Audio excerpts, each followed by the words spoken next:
पिछले पार्ट में हमने देखा कि निंग फैंग डुआन को ट्रेनिंग देने के बाद ट्रायल टावर में पार्टिसिपेट करने के लिए भेज देता है और डुआन भी ट्रायल टावर के अंदर पूरी तरह से सक्सेस हो जाता है, जिसके बदले में उसे एक फॉरबिडन स्पेल मिलने वाली होती है। लेकिन उसका प्रोफेशन उस फॉरबिडन स्पेल से मैच नहीं होता, जिसकी वजह से वो उस फॉरबिडन स्पेल को नहीं सीख सकता। इस पार्ट की शुरुआत में हम देखते हैं कि सभी लोग ये सब कुछ देखकर कह रहे होते हैं आखिरकार ऐसा कैसे हो सकता है, ये फॉरबिडन स्पेल इसे कैसे मिल सकती है। इधर कैमरे के पीछे हम निंग फैंग को देखते हैं जो कि अपने मन में ही सोच रहा होता है, वैसे मैंने रियल लॉर्ड की मेमोरी में ये देखा था कि हमारे वर्ल्ड के प्रोफेशन अभी तक उस लेवल तक नहीं पहुंचे हैं कि वो लोग फॉरबिडन स्पेल को सीख पाए। इसका मतलब ये है कि यहाँ पर कोई भी ऐसा नहीं है जो कि इन रिवार्ड को ले पाए। अभी हमें डुआन के सामने की सिस्टम स्क्रीन दिखाई जाती है जिसपे लिखा हुआ आता है कि हम आपके हिसाब से रिवार्ड को चेंज कर रहे हैं। ये देखकर तो डुआन भी बहुत ज्यादा कंफ्यूज हो जाता है क्योंकि उसे समझ नहीं आ रहा होता कि आखिरकार मेरा रिवार्ड ऐसे कैसे बदल सकता है। तभी उसकी सिस्टम स्क्रीन पर नए रिवार्ड के बारे में जानकारियां आने लगती हैं और फिर डुआन के सामने सिस्टम स्क्रीन पर बताया जाता है कि तुम्हारा प्रोफेशन स्ट्रेंथ कैटेगरी का है जो कि मेन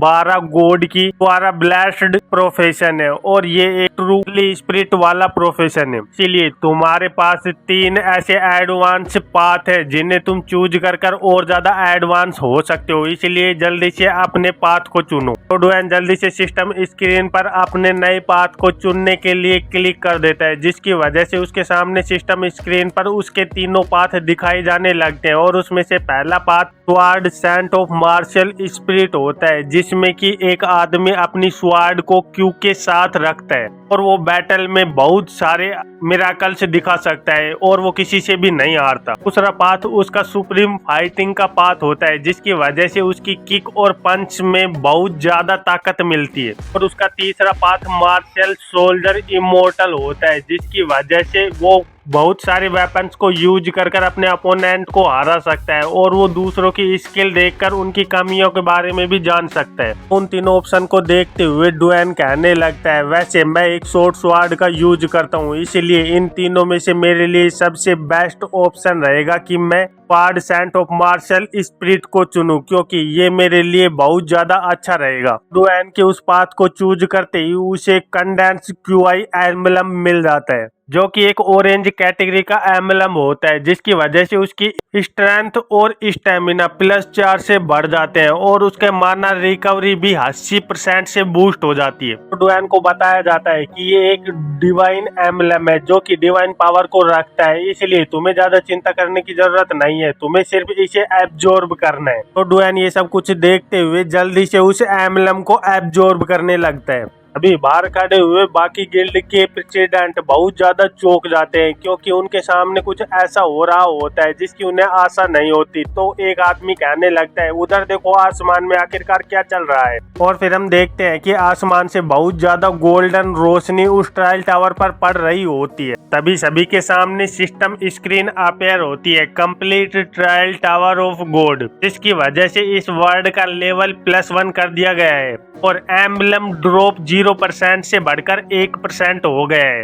ये सिस्टम स्क्रीन सिर्फ ट्रायल टावर के पास ही नहीं बल्कि पूरी की पूरी दुनिया को दिखाई दे रही होती है, जिसे देखकर सभी लोग चौंके हुए होते हैं और एक दूसरे से कह रहे होते हैं आखिरकार यहाँ पे हो क्या रहा है। आसमान में ये शब्द पता नहीं कैसे लेकिन अपने आप ही आ गए। इधर हम निंग फैंग को देखते हैं जो कि अपनी खिड़की में खड़ा हुआ इन वर्ड्स को देख रहा होता है और बहुत ज्यादा सीरियस लग रहा होता है। तभी उसके सामने सिस्टम स्क्रीन आती है, mission the trial of God, trial of God के ट्रायल टावर को पास करना है और उसकी पावर को यूटिलाइज करना है और ये मिशन कंप्लीट हो जाता है। इधर हम उन गिल्ड्स के प्रेसिडेंट को देखते हैं जो कि उस वर्ड +1 को देखकर बहुत ज्यादा चौंके हुए होते हैं और एक प्रेसिडेंट कह रहा होता है क्या वर्ड का लेवल +1 हो गया है, तो दूसरा कहने लगता है ये अनाउंसमेंट ये हर जगह पर दिखाई दे रही है, मेरा मतलब ये है कि ये वर्ल्ड वाइड अनाउंसमेंट है। भी हम देखते हैं कि डुआन उस ट्रायल टावर से बड़ी स्टाइल से बाहर आ रहा होता है, तो उसे देखकर सारे प्रेसिडेंट कहने लगते हैं मिस्टर डू बाहर आ रहे हैं। उसे देखते हुए वो प्रेसिडेंट सोचने लगता है इसकी पावर तो फोर्थ ट्रांसफॉर्मेशन लेवल से बहुत ज्यादा बढ़ चुकी है, या फिर हम ऐसे भी कह सकते हैं कि इसकी प्रेजेंस की वजह से वर्ल्ड का पावर सिस्टम ही गड़बड़ा गया है। तो फिर वो डुएन के पास जाते हुए कहने लगता है मिस्टर डू, क्या आप हमारे वेयू गिल्ड को ज्वाइन करना पसंद करोगे? भी दूसरे प्रेसिडेंट आते हुए डुएन को कहने लगती है हमारे इपोच गिल्ड की सेवाएं बहुत ज्यादा अच्छी है, इसलिए मुझे पूरा विश्वास है कि अगर आप हमारे गिल्ड को ज्वाइन करोगे तो आप पूरी तरह से सेटिस्फाई हो पाओगे। तो तीसरा कहने लगता है मिस्टर डुएन, क्या आप हमारे इल्यूमिनाटी गिल्ड के टर्म्स एंड कंडीशन को सुनना पसंद करेंगे? हो सकता है कि आपको हमारे गिल्ड के टर्म्स ज्यादा पसंद आए। उन लोगों की बात को सुनते हुए डुएन मुस्कुराकर कहने लगता है मैं माफी चाहता हूँ, लेकिन मैं इस वक्त किसी भी गिल्ड को ज्वाइन करने के बारे में नहीं सोच रहा हूँ। तो फिर यहाँ से सीन का टोकर हमें डुएन के विला का सीन दिखाया जाता है, जहाँ पर डुएन फैंग को अपनी सक्सेस के बारे में बता रहा होता है और कह रहा होता है बॉस मैंने कर दिया, मैंने आपको डिसअपॉइंट नहीं किया, सच में आज मैं बहुत ज्यादा खुश हूँ। निंग फैंग उसे समझाते हुए कहने लगता है ये तुम्हारी कड़ी मेहनत का फल है, इसलिए तुम्हें इस बारे में ज्यादा चिंता करने की जरूरत नहीं है, इसमें मैंने ज्यादा कुछ भी नहीं किया है।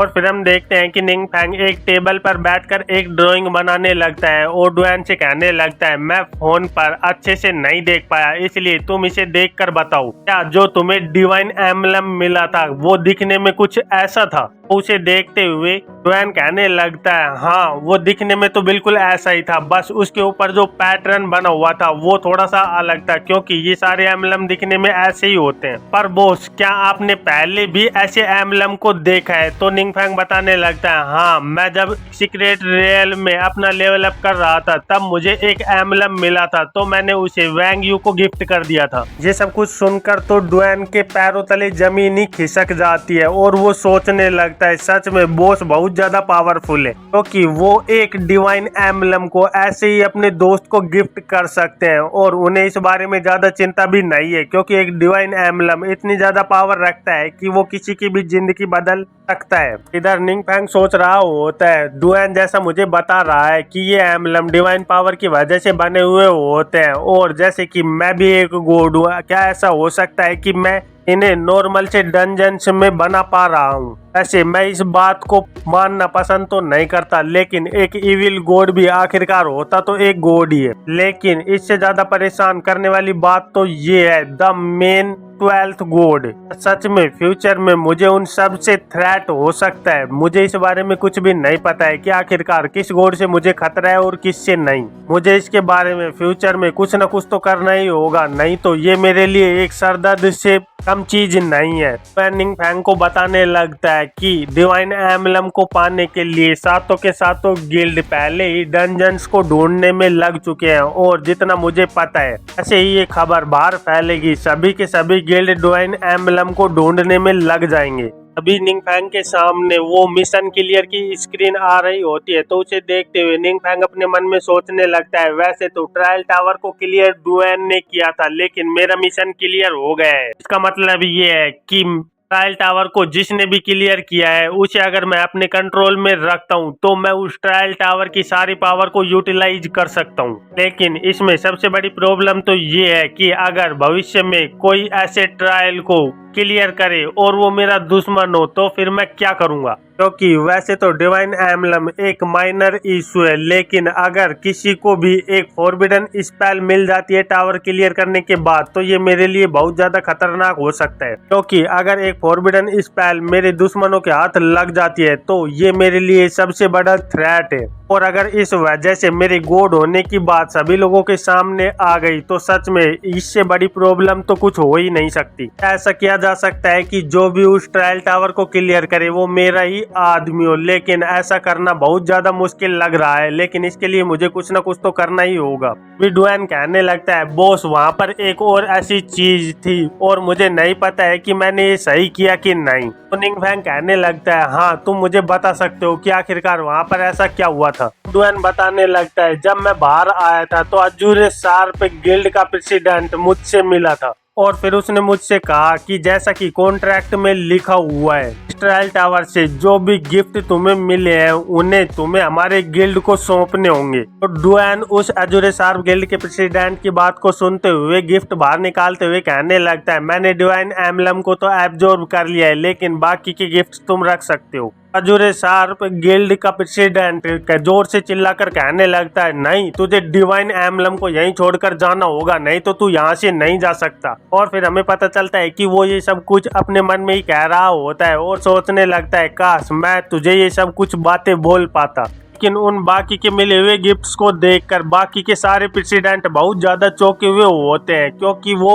ऑरेंज लेवल के इक्विपमेंट होते हैं। साथ में बहुत सारे महंगे और वैल्यूएबल आइटम्स भी उसे मिले हुए होते हैं उसे, और इनके साथ साथ एक पोशन की रेसिपी भी उन्हें मिली होती है, जो कि पोशन ऑफ फॉरगेटफुलनेस होता है। इस पोशन की मदद से कोई भी अपनी स्किल को अपने स्किल स्लॉट से हटा सकता है, जिसकी वजह से उसका स्किल स्लॉट खाली हो जाएगा और वो कई नई स्किल्स को सीख पाएगा। कि लेवल अप करना तो आसान है, लेकिन हमें स्किल स्लॉट कुछ ही मिलते हैं और ये एक आदमी की पावर को निर्धारित करता है कि वो आखिरकार किस तरह की स्किल को सीखता है, क्योंकि वो अपनी स्किल को फिर फ्यूचर में कभी भी नहीं बदल सकता। लेकिन ये पोशन सच में मेरे लिए एक सुनहरा अवसर हो सकता है, जिसकी वजह से मैं बहुत सारे पैसे कमाने वाला हूँ। इस पोशन का मेरे पास होना इसका मतलब ये है कि मैं बहुत सारी पावर को अपने पास साइज कर कर रख सकता हूँ, जैसे कि वो हाई एक्सपीरियंस बूस्ट पोशन, उसी की तरह ये भी एक एलेक्जर है जो कि इस दुनिया को बदल सकता है। अगर हमारा अजूरे शार्प गिल्ड इन दो पोशंस को मोनिप्लाइज कर कर रख लेता है तो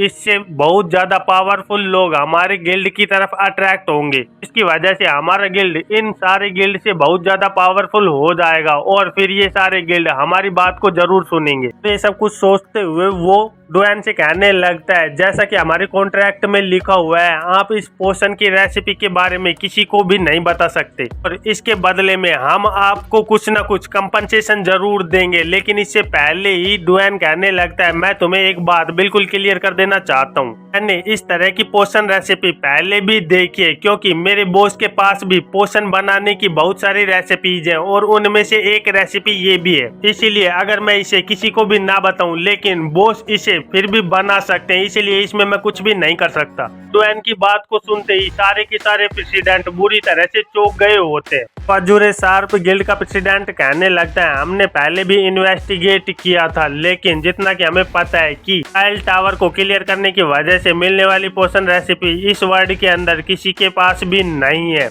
और तुम ये कह रहे हो कि तुम्हारे बॉस के पास ये सारी की सारी रेसिपी पहले से ही है, क्या तुम्हारे पास इस बात का कोई भी सबूत है जो इस बात को साबित कर सकता है? तो अजूरे शार्प गिल्ड के प्रेसिडेंट की बात को सुनते हुए डुएन मन में ही कुछ सोचने लगता है, जिसे देखकर अजूरे शार्प गिल्ड का प्रेसिडेंट मन में बहुत ज्यादा खुश हो रहा होता है और अपने मन में ही सोच रहा होता है, ओह, अब तेरे पास कोई भी वर्ड नहीं बचे। बात के बारे में तो सोचना भी मत कि तू मिस्टीरियस पावर हाउस के नाम से मुझे डरा सकता है, क्योंकि जो चीज भी मेरी है उसे मुझसे कोई भी नहीं छीन सकता। डुएन सामने से कहने लगता है, मैं ऐसी बात को प्रूव करने के लिए क्वालिफाइड नहीं हूँ, और अगर तुम बात कर रहे हो एविडेंस की, तो मैं तुम्हें ये बता देना चाहता हूँ कि तुम्हारे हाई एक्सपीरियंस बूस्ट पोशन की रेसिपी भी मेरे बॉस के पास है और उन्होंने ये पोशन पहले भी बना रखा है। डुएन की ऐसी बात को सुनकर अजूरे शार्प गिल्ड के प्रेसिडेंट के तो बुरी तरह से होश ही उड़ जाते हैं और वो कहने लगता है, क्या आखिरकार ऐसा कैसे हो सकता है, ये इम्पॉसिबल है।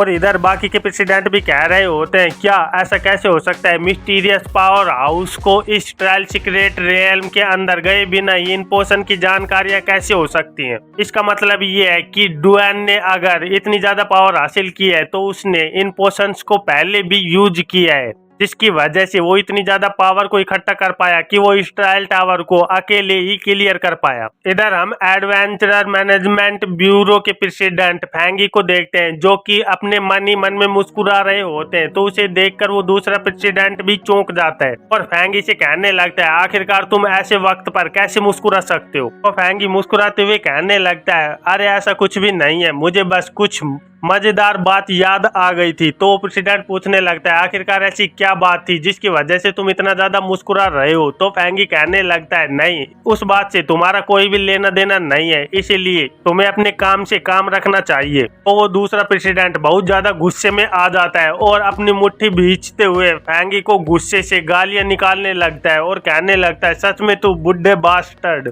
फैंगी अपने मन में सोच रहा होता है नो वंडर की फैंग रुई ने मुझे बताया था कि निंग फैंग ने उसे हाई एक्सपीरियंस बूस्ट के बहुत सारे पोशंस दिए थे और वो इन पोशंस को देते वक्त इन पोशंस के बारे में ज्यादा कोई चिंता भी नहीं कर रहा था। ऐसा लग रहा था जैसे कि उसे इस पोशन से कोई भी ज्यादा मतलब नहीं है। इन सब बातों को देखकर तो मुझे ऐसा लग रहा है कि फैंग रुई को दूसरी स्कूल के अंदर ट्रांसफर करना ये एक बहुत अच्छी चॉइस थी। कि डुएन पीछे से कहने लगता है अगर यहाँ पर मेरा काम खत्म हो गया हो तो मैं यहाँ से जाना पसंद करूंगा। तो फैंगी उसे कहने लगता है ओह मैं तुम्हारे साथ चलता हूँ। और फिर हम देखते हैं कि फैंगी और डुएन वहाँ से जाने लगते हैं और बाकी के सभी प्रेसिडेंट एक जगह पर खड़े हुए उन लोगों को जाते हुए देख रहे होते हैं। इधर फैंगी डुएन से कहने लगता है मिस्टर डुएन मैं मिस्टीरियस पावर हाउस से एक बात पूछना चाहता हूँ, क्या उनके पास कोई और पोशन भी है? क्योंकि मेरी पावर ऑफ डार्कनेस की वजह से मेरा शरीर धीरे धीरे कर